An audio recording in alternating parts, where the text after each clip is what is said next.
Okay, good morning. This is Tom from Powerside, and I would like to continue with a short video on the IPC, focusing on the best practices and potential pitfalls when it comes to setting up the IPC. And this video will focus on the rear of the IPC. Please make sure that you look at the operations manual for all of the features that we have, including the comms, the remote capabilities, and the analogs. We will not be addressing that in this video, but really going through some basic steps when it comes to testing. Now, first thing I would say is when you set up the IPC for testing with your equipment under test, obviously you need to ensure instrument power and connect the IPC to a power source so that the IPC then is in the on condition. The other thing you need to do is to connect a laptop to the IPC and make sure that the relays are in the correct state. And we can also, once the unit is up and running, we can use the IPC effectively as a voltmeter. So what we do is, again, I will produce a number of videos, but it's important on the front channels that you set the source and load voltage because we are going to, when we connect the IPC, we're going to have to verify that the voltages that you're connected to on the source side do match what we see on the instrumentation at the front of the IPC. In terms of one other precaution that I would bring to your attention, again, this is adjusted on the front of the IPC, but we would really recommend that you set a circuit breaker limit in advance. If not, if the IPC circuit breaker trips, that is going to be a first indication of overload or a first indication that you are creeping up on the limits of the IPC. So I would suggest that you adjust the value reasonably to avoid the tripping of the tool, but set the circuit breaker load on the front of the tool prior to starting the operational test. Now, setting the testing station as well, one other tip that I would give is you should set up the software when the tool is off before you've done all of the connections. And the software, the point of this would be to have the software set up so that the test environment is all set, you understand what you're intending to measure in a calm state before either a tool is running or the IPC is fully connected to the load. In terms of best practice, you would create a unique folder for the test job that you're about to execute to avoid overwriting old data or reusing files or overwriting files, and download every event on all of the channels. Make sure though that the IPC breaker here in the center is off before making any connections. You want this IPC because ultimately what we're going to come to is we're going to connect to the power source of your facility because this is a series type industrial power corruptor. So we're going to connect to the source side. We don't want to immediately connect to your equipment under test. So make sure this breaker is in the off position. Okay, so the next steps I would like to talk about are the electrical connections. Now, it's very important when connecting to an IPC. This IPC is capable of a significant load, so 200 amps, 480 volts, and we must ensure that a certified electrician is in position to ensure the proper connections, the proper safety, and the proper lockout and tagout regulations are followed. In terms of connections, the electrician should know anything that is coming from the upstream source and connected to the source before making any connections. They should understand what type of system. Is it a three-phase delta? Is it Y?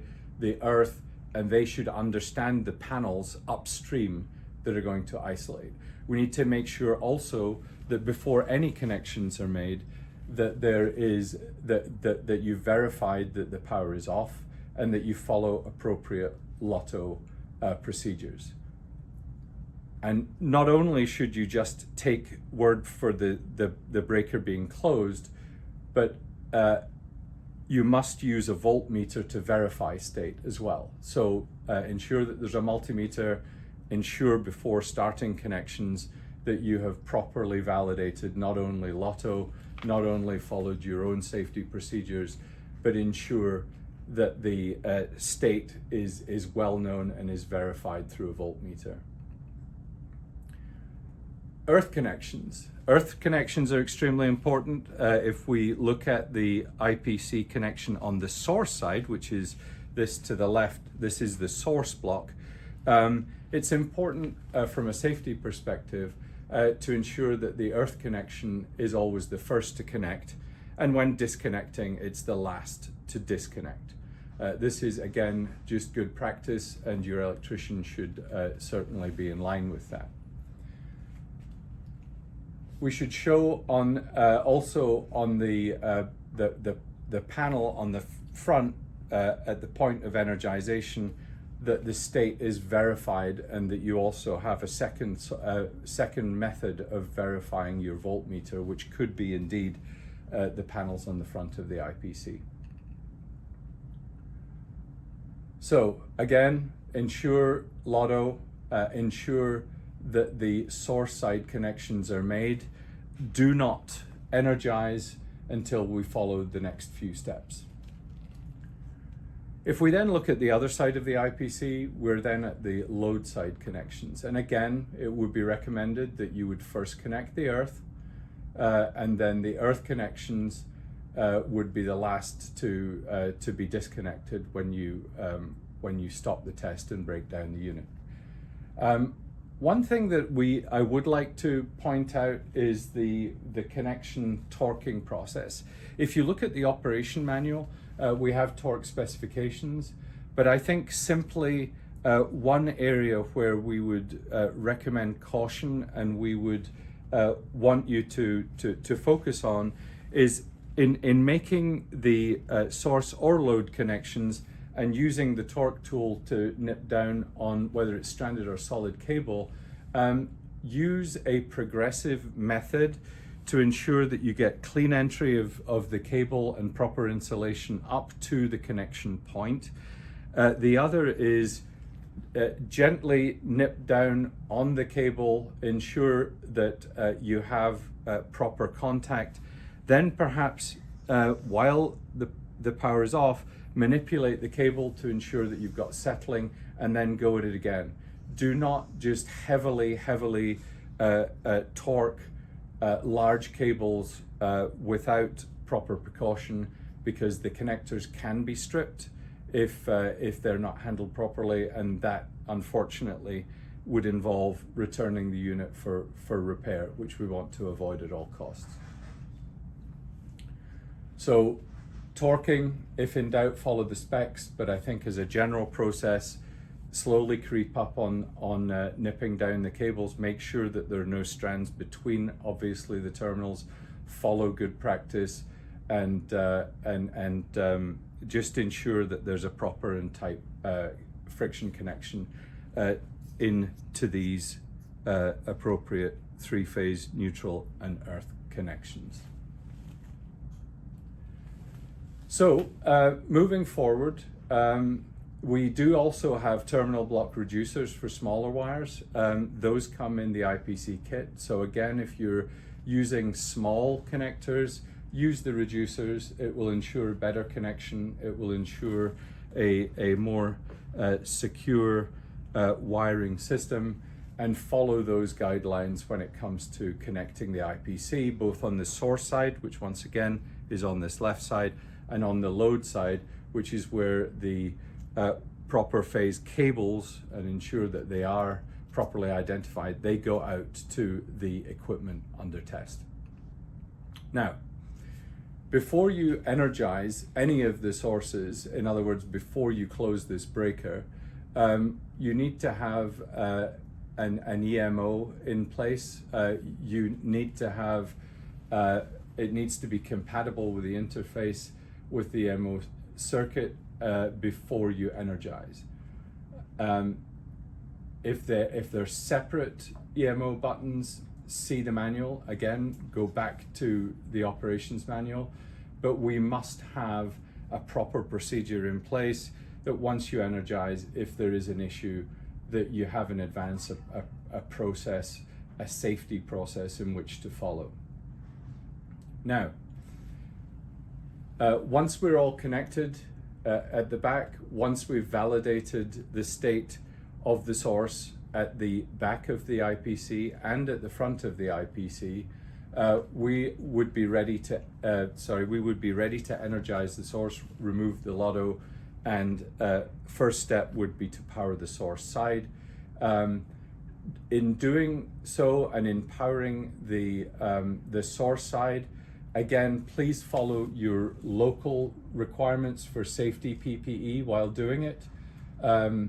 The breaker of the IPC must be off, but when you energize, make sure, whether it's NFPA 70E or other standards, make sure that your electrician is following the appropriate safety guidelines, because there is potentially a high amount of energy coming through this piece of equipment. And electricians, of course, should know LODO, and they should understand the successive energization of the sources.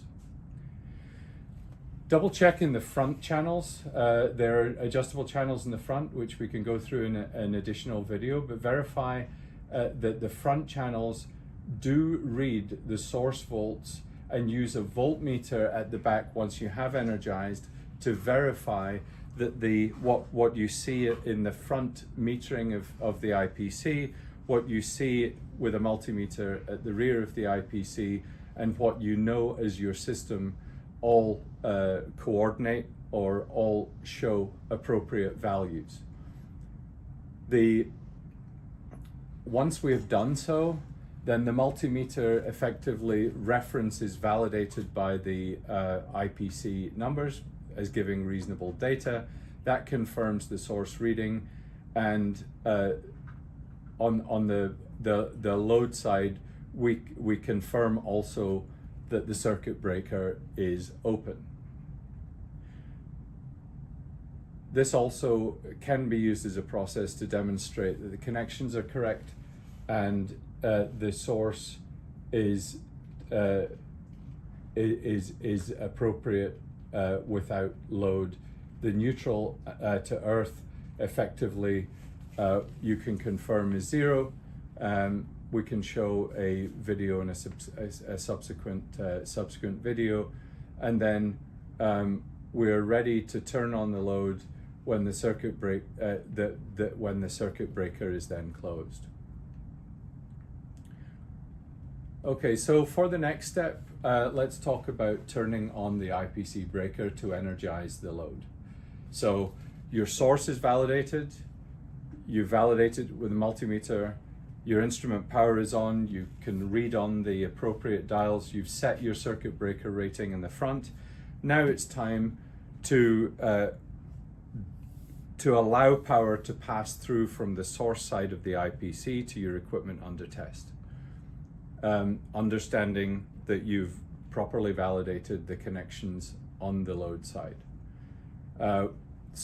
When we're ready to engage the IPC and close the breaker, again, standing at the side of the IPC, the process would be to engage the circuit breaker at the center back of the IPC, and this will then drive load through to the load side of our equipment under test. And again, we are then in a position to validate those loads and those phases and voltages again on the front of the IPC, where we would check that the load is energized. We could check that the load side with a multimeter is seeing the output voltages that we expect at the phase, and then we can confirm also the current draw at the front of the IPC that you're expecting the tool to draw while the tool is in operation. We would check the permanent earth current meter to make sure that there's no excessive current being drawn. We would start with a safety test for the tool. We would go into the mode of testing. I think that would complete what we do at the back of the IPC, and we would then start a number of very gentle successive sags to validate the current draw and the behavior of the equipment under test. So with that, I think we'll pause this video. It gives an idea of the focus on the rear of the IPC, focus on the source, the load side, the precautions to take when connecting, the precautions in terms of LOTO and PPE, and the stages prior to closing the breaker and allowing power to flow from the source side to a validated load side, the load side being, of course, your equipment under test. There's no substitute for the operation manual. This has a lot more detail, a lot more explanation, but I hope this video has been useful, and I hope it gives you some tips for very successful testing using our industrial power corruptor. Thank you.